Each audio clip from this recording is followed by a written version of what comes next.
semuanya, kembali lagi dengan kelompok kita, kelompok 13. Di sini kita akan menyampaikan materi yang berjudul Kondisi Politik dan Ekonomi Nusantara di akhir abad 18, faktor penyebab runtuhnya VOC dan dampak runtuhnya VOC terhadap kerajaan-kerajaan Islam. Anggota kelompok kita ada Lulu Amelia Putri, Tegar Muammar, dan Rifki Pratama. Oke, kita masuk ke yang pertama, itu ada kondisi politik, di mana itu ada kemunduran VOC.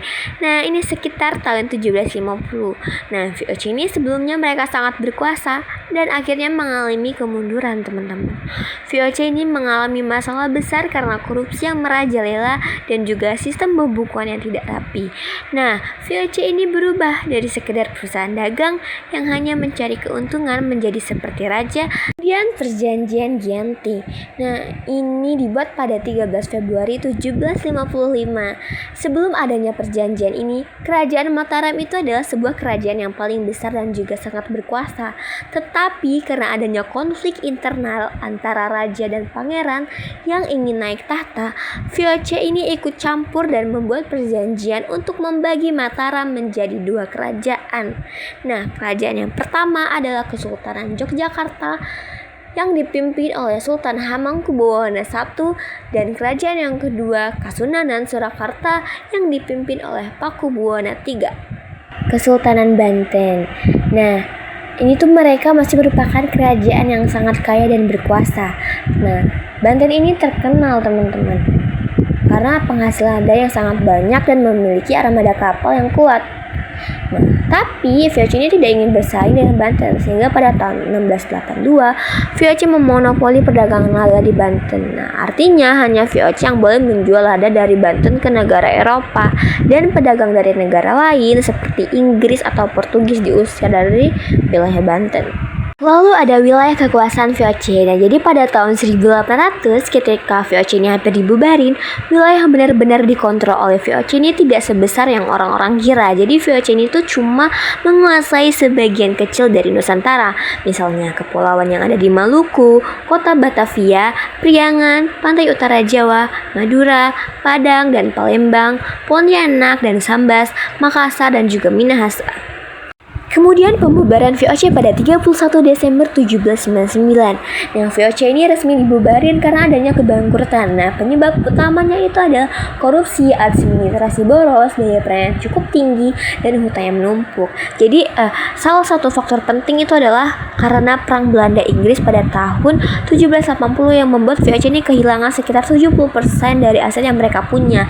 Nah, pada 1 Januari 1800, Belanda mendirikan pemerintahan Hindia Belanda.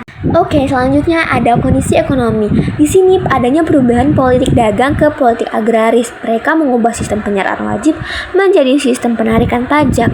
Nah, VOC ini juga mulai memaksa penduduknya untuk menanam tanaman tertentu seperti kopi yang kemudian akan dijual ke Eropa. Nah, kemudian komoditas dagang utama atau barang dagangan utama di Nusantara. Nah, ini masih didominasi oleh rempah-rempah seperti pelet, cangkir, dan mek yang berasal dari Maluku. Rempah-rempah ini sangat berharga di Eropa karena digunakan untuk bumbu masakan dan juga obat-obatan. Tapi ada juga komoditas baru yang mulai berkembang, yaitu gula yang diproduksi di Batavia pada akhir abad ke-18 yang mencapai ratusan ribu pikul, teman-teman. Oke, kita beralih ke eksploitasi dan juga monopoli.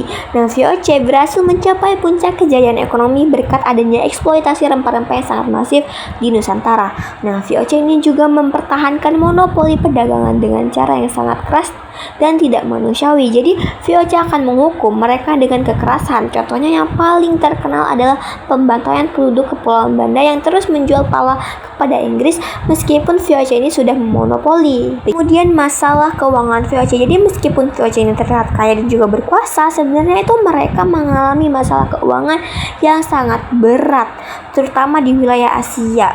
Nah, dari 23 kantor VOC yang ada di seluruh dunia, hanya ada 3 kantor yang benar-benar menghasilkan keuntungan, yaitu Jepang, India, dan juga Persia.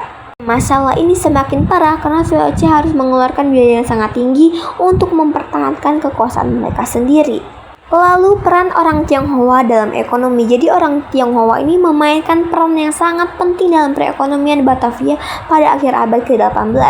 Mereka bekerja sebagai pedagang, penggiling tebu, pengusaha toko, dan berbagai profesi lainnya yang mendukung ekonominya. Nah, jumlah orang Tionghoa di Batavia ini sekitar 15.000 jiwa yang merupakan sekitar 17% dari total penduduk Batavia. Jadi posisi ekonomi mereka makin penting dan juga sukses membuat mereka sendiri menjadi saingan bagi kolonis Belanda yang tidak bisa menandingi kemampuan bisnis orang Tionghoa.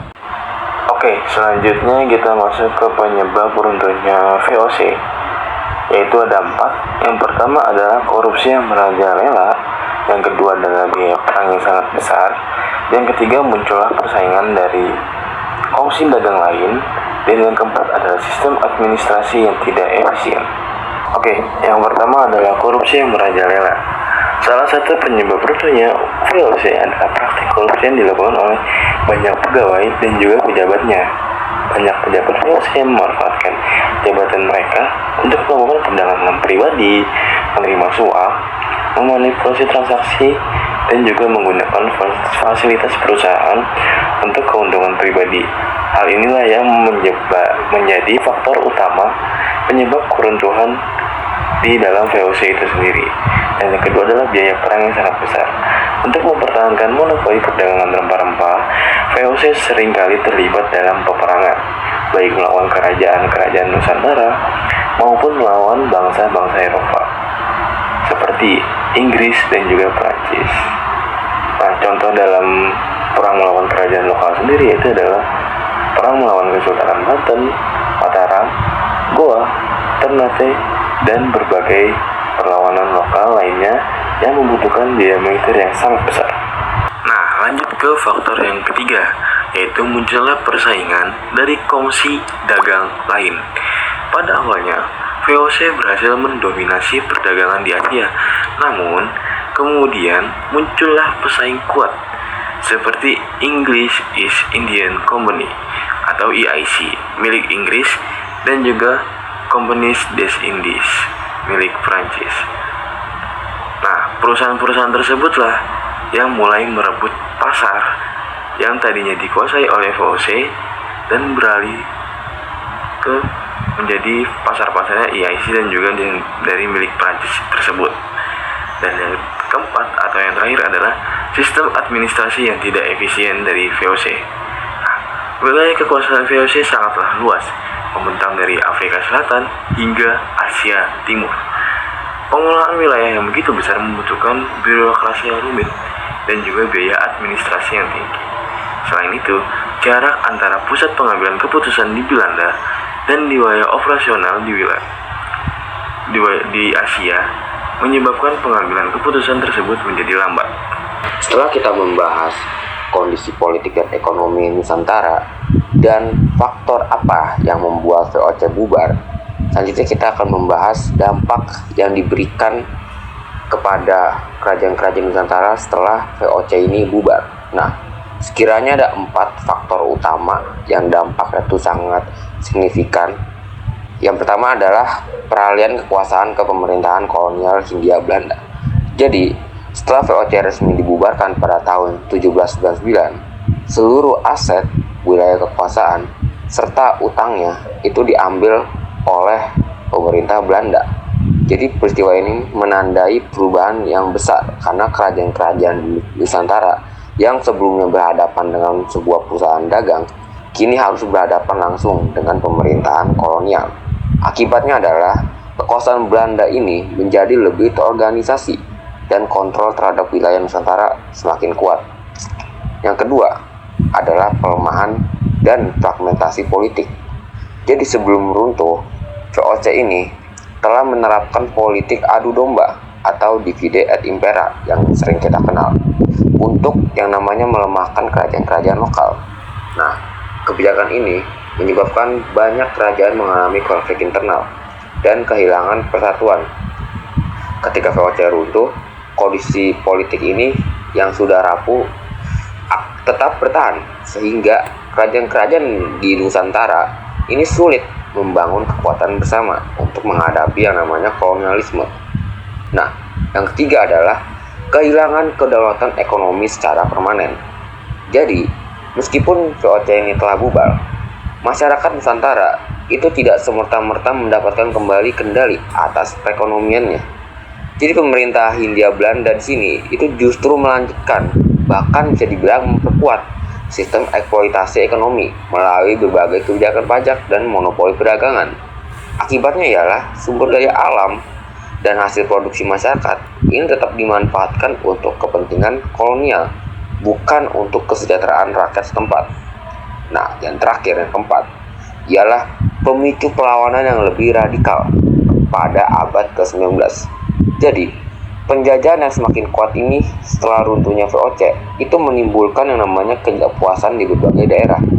Banyak kalangan, sebut saja seperti ulama, bangsawan, serta rakyat biasa, itu mulai menyadari dampak buruk daripada kolonialisme terhadap kehidupan mereka. Nah, kondisi inilah yang kemudian memicu lahirnya sebuah gerakan perlawanan yang lebih terorganisasi dan bisa dibilang lebih radikal pada abad ke-19 yang menjadi awal tumbuhnya semangat anti kolonialisme di Indonesia. Kita sebut saja seperti Perang Padri maupun Perang Diponegoro. Ini referensi yang kita pakai dan terima kasih teman-teman yang sudah mendengarkan dan menyimak materi yang kita sampaikan. Terima kasih dan sampai jumpa.